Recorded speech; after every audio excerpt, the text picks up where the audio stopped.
दोस्तों नमस्कार, ये है मार्गदर्शन फॉर सिविल सर्विसेज। मैं अनुराग चौधरी। दोस्तों घटना चक्र सामान्य अध्ययन पूर्वावलोकन श्रृंखला में प्रस्तुत है सामान्य विज्ञान से संबंधित महत्वपूर्ण प्रश्नों का रिवीजन, जो आपके आगामी परीक्षाओं के लिए बहुत ही उपयोगी है।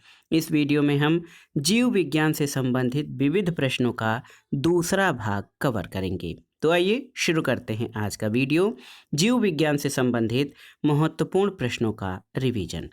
पहला प्रश्न है, निम्नलिखित में से कौन सा एक सुमेलित नहीं है। यहाँ पर देखिए, पहला है कि जीन संबंधन और पुनर्योगज डीएनए प्रौद्योगिकी आनुवांशिक अभियंत्रण सही है। गर्भस्थ शिशु में आनुवांशिक व्याधियां जांचने के लिए निदान सूचक परीक्षण एमनियोसेंटेसिस सही है। एक प्रक्रम जिसके द्वारा जीवित सूक्ष्म जीव जटिल पदार्थ को सरल अवयवों में तोड़ते हैं, जैव निम्नीकरण और सभी जीवों में अंतर्निर्मित समय पालक निकाय बायोमास, ये आपका सही नहीं है। दोस्तों आप जान लीजिए, ऑप्शन डी आपका सही सुमेलित नहीं है, क्योंकि बायोमास शब्द का उपयोग जीवित जीवधारियों से व्युत्पन्न पदार्थों को निर्दिष्ट करने के लिए किया जाता है और पृथ्वी का संपूर्ण बायोमास धरातल की पतली परत, जिसे जैवमंडल कहते हैं, उस पर विद्यमान है और बायोमास नवीकरणीय ऊर्जा का एक प्रमुख स्रोत है। अन्य युग्म आपके सुमेलित हैं। अगला प्रश्न है, मानव शरीर के भीतरी भाग में रोगों की पहचान की जाती है, कैसे? तो सही उत्तर एंडोस्कोप के द्वारा, ऑप्शन बी आपका सही उत्तर है। दोस्तों मानव शरीर के भीतरी भाग में रोगों की पहचान एंडोस्कोप नामक यंत्र के द्वारा किया जाता है। कार्डियोग्राफ से हृदय की गति को अभियंत्रित किया जाता है। जायरोस्कोप एक ऐसा यंत्र है जिससे किसी वस्तु की कोणीय स्थिति या झुकाव को मापा जाता है और केस्कोग्राफ के द्वारा पौधों की वृद्धि की माप की जाती है। अगला प्रश्न है, एक इंडोस्कोप होता है क्या? तो सही उत्तर इंडोस्कोप चिकित्सकीय उपकरण है, इसमें कैमरे का प्रकार कहना गलत होगा। तो यहाँ पर देखिए, संकीर्ण दूरदर्शी, कैमरे का प्रकार, सरल सूक्ष्मदर्शी, इनमें से कोई नहीं। तो सही उत्तर ऑप्शन डी, इनमें से कोई नहीं। दोस्तों इंडोस्कोप में एक लंबी पतली और लचीली नली होती है जिसमें प्रकाश और एक वीडियो कैमरे की व्यवस्था होती है। इसका उपयोग चिकित्सक मानव शरीर के आंतरिक भागों का चित्र लेने के लिए करते हैं और इसे मानव के प्राकृतिक छिद्रों जैसे मुंह, नाक इत्यादि के रास्ते शरीर में प्रवेश कराया जाता है। अगला प्रश्न है, मानव शरीर की आंतरिक संरचना के अवलोकन के लिए प्रयोग में आने वाली परिकल्पित टोमोग्राफी के लिए कौन सी प्रयोग में लाई जाती है? तो सही उत्तर एक्स-रेज यानी एक्स कीड़े। दोस्तों कंप्यूटेड टोमोग्राफी या परिकलित टोमोग्राफी या सीटी स्कैन एक शक्तिशाली अविखंडनीय मूल्यांकन तकनीक है जिसके द्वारा वस्तुओं के द्विविमीय तथा त्रिविमीय चित्र लिए जाते हैं। इस तकनीक में एक्स कीड़ों का उपयोग किया जाता है। एक्स कीड़ों की सहायता से किसी वस्तु की आंतरिक संरचना जैसे उसकी विमाएं, उसका आकार, उसके आंतरिक विकार और घनत्व का चित्र आसानी से लिया जा सकता है। अगला प्रश्न है, बेरियम एक उपयुक्त रूप में रोगियों के पेट के एक्सरे किरण परीक्षण के पूर्व खिलाया जाता है, इसका कारण क्या है? तो सही उत्तर है बेरियम एक्स किरणों का अच्छा अवशोषक है और इससे चित्र में पेट को अन्य क्षेत्रों की तुलना में स्पष्टता से देखने में सहायता मिलती है। ऑप्शन सी आपका सही उत्तर है। अगला प्रश्न है, सूची 1 का सूची 2 से सुमेलन करिए और दिए गए कोड से सही उत्तर का चयन करिए। ईईजी, दोस्तों ईईजी जो है ये मस्तिष्क के जांच के लिए प्रयोग किया जाता है। ईसीजी यानी इलेक्ट्रोकार्डियोग्राफ, तो ये आप जान लीजिए कि हृदय से संबंधित जो जांच है, हृदय की गति, उसके लिए। ईओजी ये आँख से संबंधित है और ईएमजी मांसपेशी से संबंधित है। तो सही उत्तर आपका हो जाएगा 3, 3, 4, 2 और 1। तो यहाँ पर देखिए 3, 4, 2 और 1, ऑप्शन बी सही उत्तर हो जाएगा। आप एक एक टर्म के बारे में जान लीजिए। ईईजी को इलेक्ट्रोइंसेफेलोग्राफी कहा जाता है और मस्तिष्क के अंदर न्यूरॉन्स की बौछार के सिर की त्वचा में उत्पन्न वैद्युतीय गतिविधियों की अभिलेखन प्रक्रिया है। ईसीजी इलेक्ट्रोकार्डियोग्राफी ये हृदय की वैद्युत गतिविधियों की अभिलेखन प्रक्रिया है। ईओजी इलेक्ट्रो आक्यूलोग्राफी ये रेटिना की विश्राम क्षमता के मापन की तकनीक है और ईएमजी इलेक्ट्रोमायोग्राफी एक ऐसा परीक्षण है जिसमें मांसपेशियों और मांसपेशियों का नियंत्रण करने वाली नसों के स्वास्थ्य की जांच की जाती है। अगला प्रश्न है ब्रेन की बीमारी को पहचाना जाता है कैसे? तो उत्तर है ईईजी यानी इंसेफेलोग्राफी के द्वारा। दोस्तों ईईजी के द्वारा जो है विभिन्न प्रकार के मस्तिष्क की बीमारी जैसे मिर्गी, मस्तिष्क कैंसर, मस्तिष्क की टीबी इत्यादि को जाना जाता है। हंस बर्गर नामक वैज्ञानिक ने मनुष्य की खोपड़ी पर 2 इलेक्ट्रोडों को रखकर मस्तिष्क में पैदा होने वाली तरंगों को रिकॉर्ड किया, जिन्हें ग्राफ के रूप में व्यक्त किया जाता है। इसी को विद्युत मस्तिष्क लेख कहते हैं। अगला प्रश्न है कि ईईजी से जिस अंग की कार्यप्रणाली प्रकट होती है वो क्या है? तो सही उत्तर मस्तिष्क है। अगला प्रश्न है किसकी क्रियाविधि को रिकॉर्ड करने के लिए ईईजी का प्रयोग किया जाता है? तो उत्तर है मस्तिष्क की क्रियाविधि को। अगला प्रश्न है सूची 1 का सूची 2 से सुमेलन कराइए और दिए गए कोड से सही उत्तर का चयन करिए। ऑडियोग्राम, दोस्तों आप जान लीजिए ऑडियोग्राम जो है ये कान के लिए महत्वपूर्ण यंत्र है। ईसीजी ये हृदय से संबंधित जो गतिविधियां हैं, हृदय की वैद्युत गतिविधियों की अभिलेखन प्रक्रिया है। ईईजी मस्तिष्क से संबंधित है और मैमोग्राम ये वक्ष से संबंधित है। तो सही उत्तर 3, 1, 2, 4। तो यहाँ पर विकल्प देखते हैं 3, 1, 2, 4। ऑप्शन डी आपका सही उत्तर है। अगला प्रश्न है दोस्तों एमआरआई यानी चुंबकीय अनुनाद बिंबीकरण किस परिघटना पर आधारित है? तो सही उत्तर नाभिकीय चुंबकीय अनुनाद पर।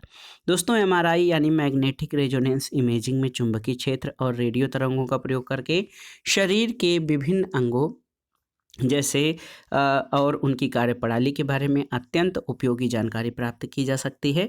एमआरआई तकनीक नाभिकीय चुंबकीय अनुनाद प्रक्रिया पर आधारित है। अगला प्रश्न है बीमारी का पता लगाने के यंत्र एमआरआई का अर्थ क्या होता है? तो सही उत्तर है चुंबकीय रेजोनेंस चित्रीकरण या मैग्नेटिक रेजोनेंस इमेजिंग। अगला प्रश्न है दोस्तों चिकित्सा स्थितियों का निदान करने के लिए एमआरआई तकनीक का उपयोग किया जाता है। एमआरआई में किसका उपयोग नहीं होता है? चुंबकीय क्षेत्र, एक्स किरण, रेडियो तरंग, गामा किरण या इनमें से एक या एक से अधिक। तो सही उत्तर ऑप्शन ई हो जाएगा। दोस्तों एमआरआई यानी मैग्नेटिक रेजोनेंस इमेजिंग में इन जो है शरीर के अंगों का चित्र प्राप्त करने के लिए प्रबल चुंबकीय क्षेत्र और रेडियो तरंगों का प्रयोग किया जाता है। इसे चुंबकीय अनुनाद टोमोग्राफी कहते हैं। एक्स किरण और गामा किरण दोनों ही उच्च आवृत्ति के आयनकारी विकिरण हैं, जिसका अर्थ है कि इन दोनों में किसी परमाणु या अणु से इलेक्ट्रॉन को मुक्त करने के लिए पर्याप्त ऊर्जा होती है। अल्ट्रासाउंड और एमआरआई इन दोनों की तकनीकों में अन्य आयनकारी विकिरण को प्रयोग नहीं किया जाता है। अगला प्रश्न है एमआरआई क्या है? तो magnetic resonance imaging. Option C आपका सही उत्तर है। अगला प्रश्न है दोस्तों बीएमडी परीक्षण किया जाता है किसकी पहचान करने के लिए? आपको बताना है। तो सही उत्तर है बीएमडी परीक्षण ऑस्टियोपरोसिस यानी अस्थिरंध्रता की जांच करने के लिए किया जाता है। इसका फुल फॉर्म है बोन मिनरल डेंसिटी। अगला प्रश्न है बोन मिनरल डेंसिटी परीक्षण किया जाता है तो किसके लिए? सही उत्तर जो है बीएमडी परीक्षण दोस्तों वो अस्थिरंध्रता की जांच के लिए किया जाता है। ऑप्शन बी आपका सही उत्तर है। अगला प्रश्न है बीएमडी परीक्षण का पूर्ण रूप क्या है? तो ये है बोन मिनरल डेंसिटी। अगले प्रश्न पर आते हैं दोस्तों लिथोट्रिप्सी क्या है? आपको बताना है। तो लिथोट्रिप्सी ये गुर्दे की पथरी किरणों द्वारा तोड़ा होता है। दोस्तों लिथोट्रिप्सी ये चिकित्सकीय प्रक्रिया है जिसमें किरणों की सहायता से गुर्दा, पित्ताशय, मूत्राशय की थैली इत्यादि में जो पथरी है उसको तोड़कर मरीज का इलाज किया जाता है। अगला प्रश्न है कि इलेक्ट्रॉन किरण चिकित्सा एक प्रकार की विकिरण चिकित्सा है जिसके द्वारा उपचार किया जाता है किसका? तो उत्तर है विशेष प्रकार के कैंसर का। दोस्तों आप जान लीजिए कि इलेक्ट्रॉन किरण चिकित्सा जो इलेक्ट्रॉन बीम थेरेपी है ये बाह्य रेडियोथेरेपी है जिसका प्रयोग विशेष प्रकार के कैंसर के इलाज में किया जाता है। अगला प्रश्न है जब डॉक्टर किसी को कहता है कि उसे टेट्राप्लेजिया हो गया है तो उसका आशय क्या होता है? तो सही उत्तर है दोनों हाथों और पैरों का जब पक्षाघात होता है तो उसे टेट्राप्लेजिया कहते हैं। दोस्तों टेट्राप्लेजिया दोनों हाथों और दोनों पैरों के पक्षाघात से है। क्वाड्रीप्लेजिया जो है इसको कहा जाता है और पैराप्लेजिया एक ऐसी अवस्था है जिसमें चोट या बीमारी के कारण शरीर के निचले हिस्से यानी दोनों पैरों में पक्षाघात हो जाता है। अगला प्रश्न है, प्राणियों में आहार, श्वसन और संश्लेषण 3 प्रमुख गुण हैं किसके? तो सही उत्तर उपापचय के, ऑप्शन बी। दोस्तों, पोषण, श्वसन और संश्लेषण उपापचय के 3 प्रमुख गुण हैं। उपापचय जीवों में जीवन यापन के लिए होने वाली रासायनिक प्रक्रियाओं को कहते हैं। और आप जान लीजिए, साधारण उपापचय 2 भागों में बांटे गए हैं। पहला है अपचय, इसमें कार्बनिक पदार्थों का विघटन करता है, जैसे कोशिकीय श्वसन से ऊर्जा का उत्पादन। और उपचय ऊर्जा का प्रयोग करके प्रोटीन और नाभिकीय अम्लों जैसे कोशिकाओं के अंशों का निर्माण करता है। अगला प्रश्न है, कृत्रिम रेशम का निम्नलिखित में से क्या नाम है? तो सही उत्तर रेयान हो जाएगा, ऑप्शन ए। दोस्तों, कृत्रिम रेशम का नाम जो है वो रेयान भी होता है। अगला प्रश्न है, निम्नलिखित में से कौन सा सही सुमेलित नहीं है? आपको बताना है। ऑक्सीटोसिन हार्मोन बिल्कुल सही सुमेलित है। एस्पर्टम संश्लेषित मधुरक सही है। नियोप्रिन विशिष्ट रबड़, रेयान रूपांतरित स्टार्च ये आपका सही नहीं है, क्योंकि रेयान जो है विनिर्मित फाइबर है जिसे प्राकृतिक स्रोतों द्वारा जैसे वृक्ष और अन्य कृषि उत्पादों से प्राप्त किया जाता है, और ये रूपांतरित स्टार्च नहीं है। अगला प्रश्न है, निम्नलिखित युग्मों में से कौन एक सही सुमेलित नहीं है? आपको बताना है। ऊन एक प्रोटीन सही है। रेयान रूपांतरित स्टार्च नहीं है। रबर प्राकृतिक बहुलक है और फुलरीन कार्बन का अपर रूप है। तो आप देख सकते हैं, रेयान जो है रूपांतरित स्टार्च नहीं है, ये पुनर्जीवित सेलुलोज से निर्मित एक फाइबर है। अगला प्रश्न है, कौन सा पदार्थ जैव निम्नकणी है? आपको बताना है। प्लास्टिक के कप, ऊन, कांच की बोतल या एल्यूमिनियम फाइल? तो सही उत्तर है ऊन। दोस्तों, जैव निम्नीकरण पदार्थ वो हैं जो कि जैविक तरीके से प्रकृति में घुलकर नष्ट हो जाता है, लेकिन प्लास्टिक के कप, कांच की बोतल, एल्यूमिनियम फाइल ये जो हैं जैव निम्नीकरण पदार्थ नहीं हैं, क्योंकि ये जो है प्रकृति में स्वतः समाप्त नहीं होते हैं। अगला प्रश्न है, रेशम तंतु, रोम, पिक्ष, नख और नखर निर्मित होते हैं किससे? तो सही उत्तर कीरेटिन से।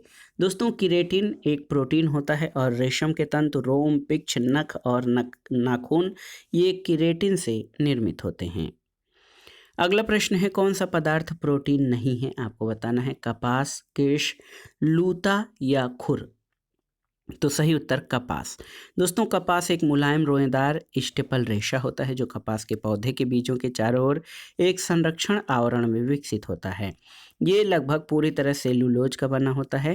केश, बाल, लूता रेशम और खुर मुख्यतः प्रोटीन के बने होते हैं। अगला प्रश्न है, कौन सा पादप रेशा तने से प्राप्त होता है? आपको बताना है। कपास, क्वायर, सनई या सेमल? तो सही उत्तर है सनई। दोस्तों, सनई एक प्रकार का पादप रेशा है जो उष्णकटिबंधीय एशियाई पौधे के तने से प्राप्त होता है। अगला प्रश्न है, पशुओं के कृत्रिम गर्भाधान में प्रयुक्त शुक्राणुओं को किसमें संग्रहित या संरक्षित किया जाता है? तो उत्तर है तरल नाइट्रोजन में। दोस्तों, पशुओं के कृत्रिम गर्भाधान में प्रयुक्त शुक्राणुओं को शुष्क बर्फ और एल्कोहल में -100 डिग्री फ़ारेनहाइट या तरल नाइट्रोजन में -320 डिग्री फ़ारेनहाइट में संग्रहित किया जा सकता है। हालांकि तरल नाइट्रोजन में संग्रह को वरीयता दी जाती है, क्योंकि इसमें समय के साथ शुक्राणुओं के जनन क्षमता में ह्रास नहीं होता, जबकि शुष्क बर्फ एल्कोहल में समय के साथ जनन क्षमता का ह्रास होता जाता है। अगला प्रश्न है, एक सांड के वीर्य को कृत्रिम गर्भाधान के लिए रखना चाहिए किसमें? तो सही उत्तर तरल नाइट्रोजन में। अगला प्रश्न है, कड़कनाथ एक किस्म है किसकी? तो कड़कनाथ आप जानते हैं ये मुर्गे की किस्म है और मध्य प्रदेश के झाबुआ मूल के कड़कनाथ मुर्गे को स्थानीय भाषा में काली मासी कहा जाता है।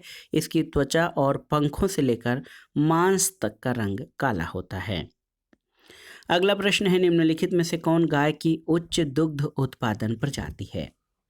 ऑप्शन है डारसेट, होल्स्टीन, साहिवाल या रेड सिंधी?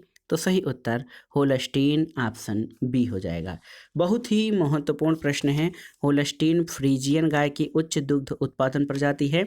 ये मुख्यतः नीदरलैंड में पाई जाने वाली गाय की प्रजाति है। इसका रंग सफ़ेद या काला होता है। इस जात की गाय एक लैक्टेशन चक्र में लगभग 25,000 पाउंड दूध देती है। अगला प्रश्न है कौन सा एक सही सुमेलित नहीं है, आपको बताना है। भैंस भदावरी सही सुमेलित है, गाय सिंधी सही है, बकरी जमुना पारी सही है, भेड़ थार पारकर ये आपका सही सुमेलित नहीं है। दोस्तों भदावरी जो है भैंस की प्रजाति है, सिंधी और थापारकर ये गाय की नस्ल है। अगला प्रश्न है केंद्र सरकार द्वारा घोषित राष्ट्रीय गोकुल मिशन का उद्देश्य क्या है। तो सही उत्तर गायों की देशी नस्ल की रक्षा करना ये राष्ट्रीय गोकुल मिशन का उद्देश्य है। अगला प्रश्न सूची 1 का सूची 2 से सुमेलन करिए और दिए गए कोड से सही उत्तर का चयन करिए। बहुत ही महत्वपूर्ण प्रश्न है। मायोग्लोबिन ये पेशी कोशिका से संबंधित है। सर्पगंधा जो है ये प्रशांतक के रूप में यूज किया जाता है। कर्कट रोग विकिरण चिकित्सा से ठीक होता है और रुधिर वाणिका या हीमोग्लोबिन ये शरीर में ऑक्सीजन परिवहन में सहायक है।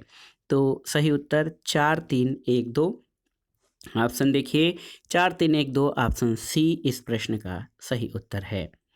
अगला प्रश्न है सूची 1 को सूची 2 से सुमेलित कीजिए और दिए गए कोड के आधार पर सही उत्तर का चयन करिए। क्षुधातिशय जो दोस्तों ये भक्षण विकार से संबंधित है, जिसमें ये पता नहीं चल पाता है रोगी को कि उसे कितना खाना चाहिए।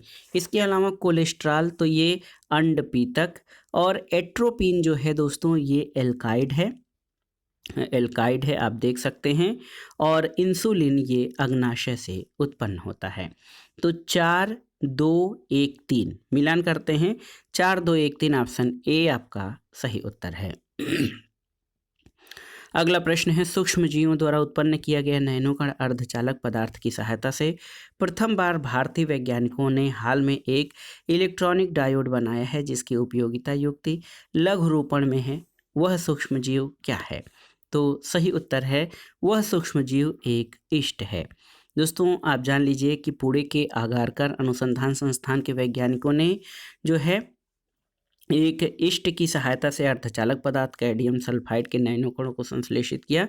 इस कैडमियम सल्फाइड को पॉलीफिनाइलिन विनाइलिन के साथ प्रयुक्त कर डायोड बनाया गया। अगला प्रश्न है कौन से पदार्थ इसमें निश्चेतक के रूप में प्रयुक्त हो सकते हैं, आपको बताना है।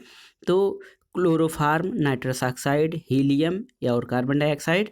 तो सही उत्तर क्लोरोफार्म और नाइट्रस ऑक्साइड। 1 और 2 आपके सही हैं। दोस्तों निश्चेतक मुख्यतः संवेदना को कम करने के लिए प्रयुक्त किए जाते हैं। निश्चेतक का प्रयोग सबसे पहले विलियम मोर्टन ने 1846 में डाई एथिल ईथर के रूप में किया। इसके बाद 1847 में जेम्स सैमसन ने क्लोरोफार्म को निश्चेतक के रूप में प्रयुक्त किया। Chloroform nitrous oxide, pentothal sodium, halothane, trichloroethylene, chloropropane, cocaine, diazepam, sulphonal और बोरेनल आदि निश्चेतक के रूप में प्रयुक्त किए जाते हैं। अगला प्रश्न है अस्पतालों में कौन सी गैस मंद निश्चेतक के रूप में प्रयुक्त की जाती है, आपको बताना है। महत्वपूर्ण प्रश्न है। तो सही उत्तर है नाइट्रस ऑक्साइड। अगला प्रश्न सुमेलन करना है सूची 1 का सूची 2 से। यहाँ पर देखिए कार्डियोलॉजिस्ट ये जो है आप देखिए हृदय रोग से संबंधित होता है। नेफ्रोलॉजिस्ट गुर्दा से संबंधित है। यूरोलॉजिस्ट दोस्तों ये मूत्र नलिका से, और आकुलिस्ट ये आँख के रोगों से संबंधित है। 3 4 2 और 1 ऑप्शन सही उत्तर हो जाएगा। ऑप्शन ए आपका सही सुमेलन है। अगला प्रश्न है निम्नलिखित युग्मों में से कौन सा सही सुमेलित है, आपको बताना है। तो यहाँ पर कार्डियोलॉजी दोस्तों कहाँ से संबंधित है, आपको बताना है। तो कौन सा सही सुमेलित है। तो यहाँ पर आप जान लीजिए दोस्तों न्यूरोलॉजी तंत्रिका तंत्र से संबंधित है। केवल ऑप्शन डी आपका सही सुमेलित है। तंत्रिका विज्ञान या स्नायु शास्त्र तंत्रिका तंत्र के रोगों से संबंधित चिकित्सकीय विशेषता का क्षेत्र है। ऑप्शन डी आपका सही सुमेलित है। अगला प्रश्न है किस एक पर रोक नहीं है जिसे एथलीटों द्वारा प्रदर्शन सुधारक पदार्थ के रूप में प्रयोग में लाया जाए। तो सही उत्तर कोलोस्ट्रम। दोस्तों अंतर्राष्ट्रीय ओलंपिक समिति द्वारा कोलोस्ट्रम को एक सुरक्षित आहार अनुपूरक के रूप में चिन्हित किया गया है और एथलीटों द्वारा इसे प्रदर्शन सुधारक पदार्थ के रूप में उपयोग में लाया जा सकता है। अन्य पदार्थ जैसे जो है आप देख सकते हैं अन्य प्रकार के पदार्थ मानव वृद्धि हार्मोन, टेस्टोस्टेरोन और एरिथ्रोपाइटिन ये जो हैं एथलीटों के सेवन पर इस पर प्रतिबंध है। अगला प्रश्न है कौन सा एक सही सुमेलित नहीं है। तो यहाँ पर देखिए सैकरीन कार्बोहाइड्रेट सही नहीं है, एड्रीनलिन हार्मोन, थायमिन विटामिन और कैरेटिन प्रोटीन है। तो दोस्तों सैकरीन जो है कार्बन यौगिक कृत्रिम मिठास के लिए प्रयुक्त होता है। ऑप्शन ए आपका सही सुमेलित नहीं है, अन्य विकल्प सही सुमेलित हैं। अगला प्रश्न है कौन सा एक सही सुमेलित नहीं है, आपको बताना है। आप देखिए कोशिका का नियंत्रण केंद्रक बिल्कुल सही, प्राकृतिक रबर पॉलीआइसोप्रीन सही है, क्रायोलाइट से एल्यूमिनियम का निष्कर्षण किया जाता है सही है, और रोगाणुरोधक फिनाप्थिलीन, तो ये आपका ऑप्शन डी आपका सही सुमेलित नहीं है। दोस्तों आप जान लीजिए कि फिनाप्थिलीन का प्रयोग प्रायः अम्ल क्षार अनुमापन में एक संकेतक के रूप में किया जाता है। अन्य विकल्प आपके सही सुमेलित हैं। अगला प्रश्न है कौन सी एक नॉन एस्टेरॉयडल गर्भ निरोधक गोली CDRI लखनऊ द्वारा विकसित की गई है। तो इसका नाम है सहेली। अगला प्रश्न है भ्रूणीय वृद्धि को मापने वाली हाल में विकसित तकनीक कौन सी है। तो इसको अल्ट्रासोनिक्स कहा जाता है। दोस्तों अल्ट्रासाउंड या अल्ट्रासोनिक तकनीक के द्वारा भ्रूणीय वृद्धि को मापा जा सकता है। अगला प्रश्न है सूची 1 का सूची 2 से सुमेलन करिए और दिए गए कूट से सही उत्तर का चयन करिए। बीरबल साहनी, दोस्तों बीरबल साहनी का नाम जीवाश्म वनस्पति विज्ञान से संबंधित है। केसी मेहता ये पादप रोग विज्ञान से संबंधित हैं। पी माहेश्वरी दोस्तों आप जान लीजिए कि ये भ्रूण विज्ञान से, और MS स्वामीनाथन हरित क्रांति से संबंधित हैं। तो सही सुमेलन 3 4 2 1 हो जाएगा। ऑप्शन देखिए, ऑप्शन बी आपका सही उत्तर है। अगला प्रश्न है कौन सा सही सुमेलित है, आपको बताना है। डॉक्टर वर्गीज कुरियन अंतरिक्ष विज्ञान सही नहीं है, डॉक्टर मालकम आदिशेसैया सहकारी आंदोलन सही नहीं है, डॉक्टर अब्दुल कलाम जो है विकास अर्थशास्त्र ये भी सही नहीं है, डॉक्टर प्रमोद करण सेठी जयपुरी कृत्रिम पैर बिल्कुल सही है। दोस्तों कुरियन जो हैं सहकारी आंदोलन या ऑपरेशन फ्लड या दुग्ध विकास के जनक हैं। डॉक्टर मालकम आदिशेसैया विकास अर्थशास्त्र से, डॉक्टर अब्दुल कलाम अंतरिक्ष विज्ञान से संबंधित है, डॉक्टर प्रमोद करण सेठी ये जयपुरी कृत्रिम पैर के विकास से संबंधित हैं। अगला प्रश्न है भारतीय पशु चिकित्सा विज्ञान संस्थान कहाँ पर स्थित है। तो आप जानते हैं इज्जत नगर बरेली में, जो कि उत्तर प्रदेश में स्थित है। इसकी स्थापना 1889 में हुई थी। अगला प्रश्न है भारतीय पशु चिकित्सा संस्थान कहाँ पर स्थित है। तो उत्तर झांसी में है। CDRI central drug research institute ये कहाँ पर स्थित है, आपको बताना है। बहुत ही महत्वपूर्ण प्रश्न है ये आप सभी के लिए। दोस्तों आप जान लीजिए कि CDRI जो है ये लखनऊ में स्थित है। अगला प्रश्न है भारतीय सर्वेक्षण विभाग किसके अधीन है, आपको बताना है। बहुत ही महत्वपूर्ण प्रश्न है। सही उत्तर विज्ञान और प्रौद्योगिकी मंत्रालय। दोस्तों इंडियन सर्वे इंस्टीट्यूट या जो है भारतीय सर्वेक्षण विभाग भारत सरकार के विज्ञान और प्रौद्योगिकी मंत्रालय के अधीन है। भारतीय सर्वेक्षण विभाग का मुख्यालय देहरादून उत्तराखंड में स्थित है। अगला प्रश्न है भारतीय सर्वेक्षण विभाग का मुख्यालय कहाँ पर स्थित है, आपको बताना है। तो सही उत्तर देहरादून उत्तराखंड में। अगला प्रश्न है निम्नलिखित में से कौन सा असुमेलित युग्म है यानी सुमेलित नहीं है। देखिए central drug research institute Lucknow सही है, central electrochemical research institute Kolkata सही नहीं है, centre for cellular and molecular biology Hyderabad में बिल्कुल सही, और साल्ट रिसर्च इंस्टीट्यूट ये भावनगर में है बिल्कुल सही। तो ऑप्शन बी आपका सही सुमेलित नहीं है।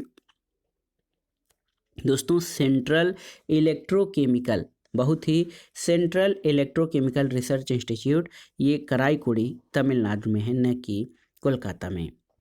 अगला प्रश्न और आज के जो वीडियो है उसका आखिरी प्रश्न है भारतीय कृषि अनुसंधान संस्थान का बकरियों पर शोध का केंद्रीय संस्थान कहाँ पर स्थित है। तो सही उत्तर मखदूम मथुरा में, ऑप्शन बी।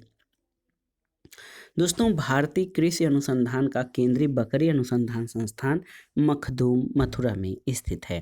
तो दोस्तों, ये था आज का वीडियो। आगामी परीक्षाओं के लिए उपयोगी सामान्य विज्ञान के महत्वपूर्ण प्रश्नों का रिवीजन, जो आपके लिए बहुत ही उपयोगी है। और इस श्रृंखला में हम एक क्रम से सभी पार्ट्स को जो है कवर कर रहे हैं, ताकि आप आसानी से प्लेलिस्ट में जाकर सभी वीडियो को प्रारंभ से अंत तक देख सकें, जो आपकी तैयारी और मार्गदर्शन में सहायक सिद्ध होगा। दोस्तों, वीडियो आपको कैसा लगा हमें कमेंट बॉक्स में ज़रूर बताएं। वीडियो को लाइक करें, शेयर करें और इस चैनल मार्गदर्शन फॉर सिविल सर्विसेज को सब्सक्राइब करें। वीडियो देखने के लिए धन्यवाद। नमस्कार।